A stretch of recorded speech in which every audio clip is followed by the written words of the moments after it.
Film Karan Arjun आपने ज़रूर देखी होगी। वैसे भी ये फिल्म टीवी पर अक्सर आती ही रहती है और ये एक बेहद शानदार फिल्म भी है। इस फिल्म में ठाकुर दुर्जन सिंह का मुंशी याद है ना? जी हाँ, वही मुंशी जो पूरी फिल्म में बोलता रहता है, ठाकुर तो गियो। इनका नाम है अशोक सराफ और पिछले 5 दशकों से ये फिल्म इंडस्ट्री में अपनी कॉमेडी से दर्शकों का मनोरंजन कर रहे हैं। अशोक सराफ का जन्म 4 जून 1947 को दक्षिण मुंबई में हुआ था। इनके पिता इंपोर्ट एक्सपोर्ट का बिजनेस किया करते थे। अशोक सराफ जब बड़े हुए तो इनके पिता ने इनसे कहा कि अपनी पढ़ाई पूरी करो और जल्दी से कोई अच्छी नौकरी पकड़ लो। लेकिन इनके पिता नहीं जानते थे कि इनका बेटा नौकरी करने के लिए तो पैदा ही नहीं हुआ, वो तो बचपन से ही अभिनय की दुनिया का सरताज बनना चाहता है। हालांकि अशोक अपने पिता की उम्मीदों और ख्वाहिशों को भी नहीं तोड़ना चाहते थे, सो उन्होंने स्टेट बैंक ऑफ इंडिया में नौकरी करनी शुरू कर दी। अगले 10 सालों तक ये अपनी इसी नौकरी में जमे रहे, लेकिन एक्टिंग के अपने शौक को इन्होंने मरने नहीं दिया। नौकरी के साथ ही ये नाटकों में भी हिस्सा लेते रहे। इनके करियर का पहला नाटक महान मराठी लेखक विष्णु सखाराम खांडेकर की किताब ययाति पर आधारित था। उस नाटक में ये विदूषक यानी जोकर बने थे। उस वक्त तो खुद अशोक सराफ भी नहीं जानते होंगे कि आगे चलकर लोग इनकी कॉमेडी के लिए ही इन्हें अपनी पलकों पर बिठाएंगे। नाटकों में अशोक सराफ ने बड़ा ही ज़बरदस्त काम किया। जाहिर है कुछ ही दिनों में फिल्म बनाने वालों ने भी इन्हें अप्रोच करना शुरू कर दिया। मराठी सिनेमा के एक बड़े डायरेक्टर थे जिनका नाम था गजानन जागीरदार। उन्होंने अपनी एक फिल्म में अशोक सराफ को एक छोटे से रोल में लिया। ये रोल इतना छोटा था कि इससे ना तो अशोक को किसी तरह की कोई लोकप्रियता मिली और ना ही कुछ खास पैसे मिले। लेकिन एक फ़ायदा अशोक को ज़रूर हुआ और वो ये कि अशोक सराफ की सिल्वर स्क्रीन पर एंट्री ज़रूर हो गई। ये फिल्म 1971 में रिलीज़ हुई थी। अशोक सराफ इसके बाद 4 सालों तक फिल्मों में काम करते रहे और एक सफलता का इंतज़ार करते रहे। फिर 1975 में रिलीज़ हुई पांडु हवलदार नाम की फिल्म, जो कि इनकी सफलता की सीढ़ी बन गई।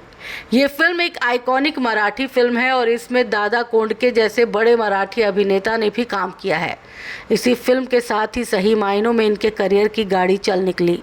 मराठी फिल्म इंडस्ट्री में ये इतना बड़ा नाम बन गए कि इनके सामने किसी और के नाम का जिक्र किया ही नहीं जा सकता सिवाय एक नाम के, लक्ष्य यानी लक्ष्मीकांत बेर्डे। उस दौर में इन दोनों कलाकारों ने मराठी सिनेमा को अपने बूते आगे बढ़ाया था। लक्ष्मीकांत बेर्डे संग इनकी जोड़ी खूब जमी। इन दोनों कलाकारों की जोड़ी ने दर्शकों को खूब हंसाया और ये भी बताया कि बिना भद्दे और अश्लील इशारों के भी दर्शकों को हंसाया जा सकता है। इस बात से शायद ही सिनेमा का कोई जानकार इनकार कर पाए कि 80 से लेकर 90 के बीच में मराठी सिनेमा को अशोक सराफ और लक्ष्मीकांत ने अपने दम पर जिंदा रखा।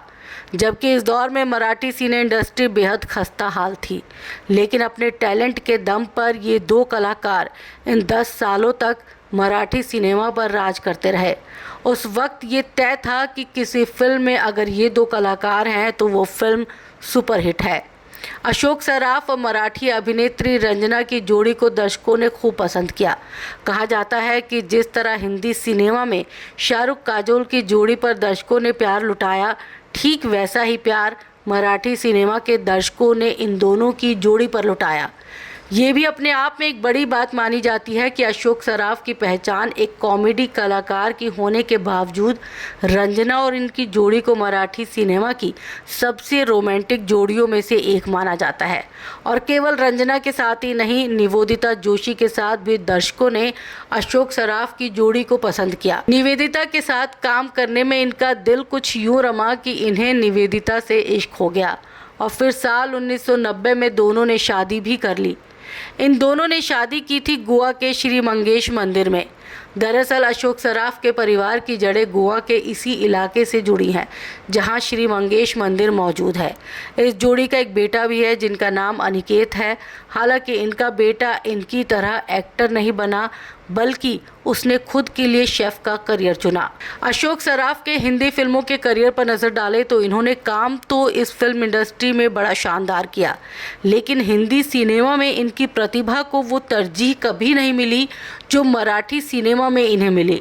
हिंदी सिनेमा में अशोक की प्रतिभा को छोटे मोटे कॉमेडी रोल्स के दायरे में ही समेट दिया गया, लेकिन फिर भी अशोक सराफ ने हिंदी सिनेमा में मिले हर मौके पर ये ज़रूर साबित किया कि वो एक बेहद दमदार अभिनेता है। यही वजह है कि हिंदी सिनेमा में भी अशोक सराफ के कई किरदार ऐसे हैं जो सिनेमा के इतिहास में हमेशा यादगार रहेंगे। करण अर्जुन के मुंशी और उनके डायलॉग ठाकुर तो गियो को भला कौन भूल सकता है। यस बॉस फिल्म में शाहरुख खान के दोस्त का किरदार भला किसे पसंद नहीं आया होगा।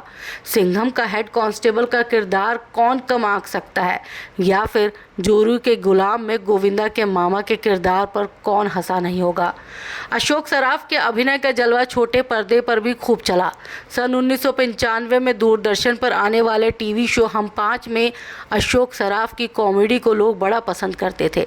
5 बेटियों के पिता मिस्टर माथुर की जिंदगी की उथल पुथल को इस शो में अशोक ने बड़े ही कॉमिक अंदाज में पेश किया।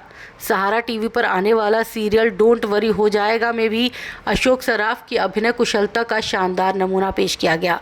ये शो भी खूब लोगों ने पसंद किया और इस शो को इनकी पत्नी निवेदिता जोशी सराफ ने ही प्रोड्यूस किया था।